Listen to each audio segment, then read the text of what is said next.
Isipin nyo mga quiz, ibabalik ng PBA yung 2 imports per team para umano mas magiging competitive tayo kumpara sa ibang bansa. Ito ngayon balita na kumakalat sa lahat ng PBA fans dahil pinag-uusapan na umano sa loob ang posibleng pagkakaroon ng 2 imports per team sa PBA so long as afford nilang lahat. Mukhang nagiging open na ang PBA sa sinasabi ng mga tao. LeBron James, kinalmot raw ng isang fan at dahil dito pinaalis ni LeBron ang fan sa home court ng Lakers.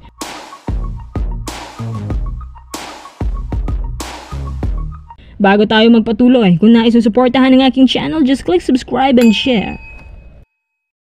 Usap-usapan ang posibleng pagkakaroon ng 2 imports sa PBA na gaya ng ibang liga sa Asia. Tayo na lang kasi ang hindi nag-a-adapt ng ganitong patakaran, kaya napag-iiwanan tayo. May isang legit source ako na may sabi na pinag-uusapan raw ito sa loob. Sa mga hindi pa nakakaalam, actually, hindi na bago sa PBA ang 2 imports per team. Sa naalala ko dati na ito nangyari way back 90s, pero hindi nagtagal. Maraming teams ang umalma at hindi nakayanan ng budget. Naalala ko pa nga nung nagkampiyon ng Hinebra ng import nila si Billy Ray Bates at Michael Hackett. Kung hindi ako nagkakamali. Walang kaadala-dala ang championship doon kasi ang 2 import ng Hinebra puro naging dominant sa liga. Well, syempre Hinebra yun may pangtustos.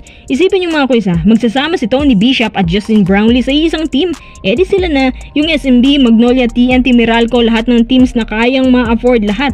Pero dahil ito ay pinag-uusapan na ulit sa loob, ibig sabihin, mas maraming teams pa ngayon ang sumang-ayon sa pagbabalik ng 2 imports per team at mangilan-ngilan na lang hindi. Bali nagsimula kasi ito doon sa issue ni Andre Blatch na naturalized import pero hindi pinayagang makapaglaro hanggang sa lumipad ang issue tungkol sa 2 imports. At si Andre Blatch pwede na sa PBA basta pumasa lang sa height limit. Ayon din sa isang analyst, kahit sagad sa height si Blatch, pwede naman daw siya maglaro sa PBA basta dun lang siya sa lower teams gaya ng Blackwater at Terra Firma. Ang tanong, mangyayari kaya talaga ang 2 imports per team? Hindi ko naman sasabihin sa ngayon na mangyayari yan pero sa nakikita ko mukhang posible naman basta kaya lang budget. Sa pagkakaalam ko may 7 teams na sa PBA ang pumayag sa 2 imports kabilang ng Converge. So yung 5 natitira ang kulang para matupad to. Alam nyo ba na yung 5 teams na yan halos hirap pa nga daw magbayad sa TF ng isang import?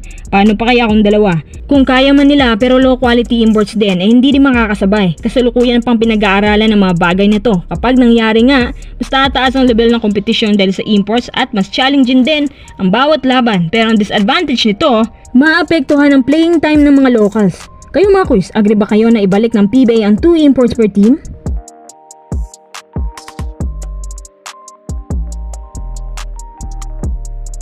Tara, next update tayo. LeBron James, kinalmot umano na isang fan niya. Pwede ba yun? Kakalmutin ka ng sarili mong fan? Ang sabi, humawak lang daw yun sa kanyang mga braso pero dahil hindi nagustuhan ni LeBron so parang nakalmot siya bigla. At si LeBron parang nadismaya at naanoy masyado dun sa isang fan at pinare-request niya na paalisin sa Lakers home court ang isang fan na yun at pinalayas nga yung fan niya sa court. Ang dami nagsasabi na minsan nga yung mga fan nakakainis na feeling close masyado, parang walang alam sa boundaries ng isang fan. At marami din nagsasabi na dapat kahit sa anong sitwasyon, approach daw ng maayos ang isang fan kasi sila nagpapabuhay sa karir mo. Hindi mo nga rin alam kung ano ang tunay na intensyon ng isang fan na yun. Teka, si LeBron nga pala ay nakapagtala ng 25.7 rebounds, 6 assists laban sa Oklahoma City Thunder kasama si Anthony Davis na nakuha ng double digit 25 points. Magandang kombinasyon nila sa labang yun. Kahit si LeBron manong na may ambag pa rin at alam nyo ba na nagkaka-average siya ng hindi bumababa ng 20 points per game sa loob ng 20 straight games at naitala niya ito every season. Si LeBron ay naglalaro ng ika-20th season sa kanyang career. Magandang standings ng Lakers ngayon.